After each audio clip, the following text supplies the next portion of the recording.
शाम के 6 बज चुके हैं। आपके सामने एक विशाल किला है। हवा पूरी तरह शांत है।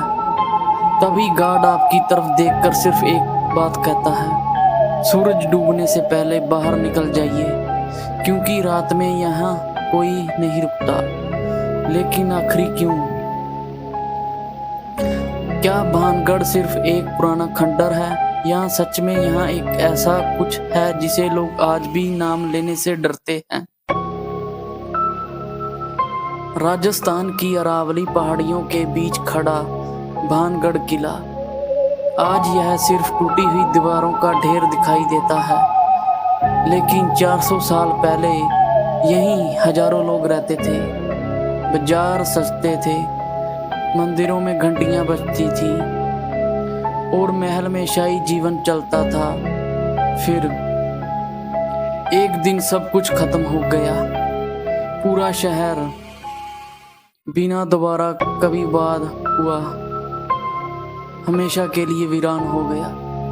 लेकिन ऐसा क्यों हुआ था?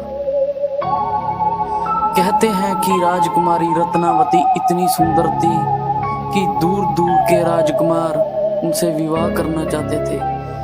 लेकिन एक इंसान ऐसा भी था जो उन्हें हर हाल में पाना चाहता था। वह था तांत्रिक सिंघिया। लोक कथाओं के अनुसार उसने काले जादू से राजकुमारी को अपने वश में करने की कोशिश की, लेकिन राजकुमारी को उसकी चाल समझ गई। उन्होंने उस जादुई तेल को एक चट्टान पर गिरा दिया।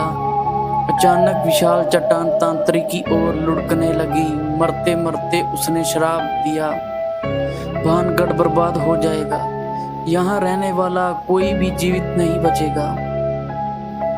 और कहते हैं कि कुछ ही समय के बाद युद्ध हुआ, हजारों लोग मारे गए और पूरा शहर इतिहास बन गया।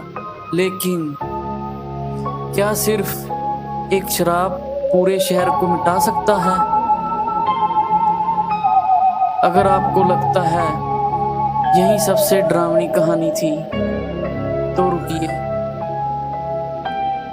एक और कहानी है जिसे सुनकर लोग आज भी सिहर उठते हैं। कहते हैं यहाँ एक संत रहते थे, बाबा बालूनाथ। उन्होंने चेतावनी दी थी, महल कभी इतना ऊंचा मत बनाना कि उसकी छाया मेरे आश्रम तक पहुंचे। लेकिन राजा ने चेतावनी अनसुनी कर दी। महल ऊंचा बनाया गया और जिस दिन उसकी छाया आश्रम पर पड़ी, कहते हैं उसी दिन से भानगढ़ की बर्बादी शुरू हो गई। सिर्फ सहयोग या एक और श्राप। आज भी सूरज ढलने के बाद भानगढ़ किले में प्रवेश की अनुमति नहीं है। आधिकारिक वजह सुरक्षा और संरक्षण है, लेकिन आसपास के कई लोग दावा करते हैं कि रात में उन्हें कदमों की आवाजें सुनाई देती हैं, खाली महल में जैसे कोई चल रहा हो। कभी मिलाओं के हंसने की आवाज, तो कभी ऐसा एहसास जैसे कोई आपको लगातार देख रहा हो।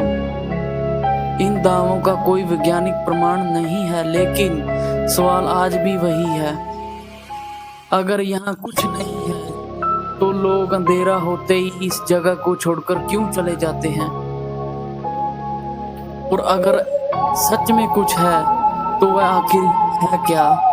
शायद इसका जवाब आज तक किसी के पास नहीं है।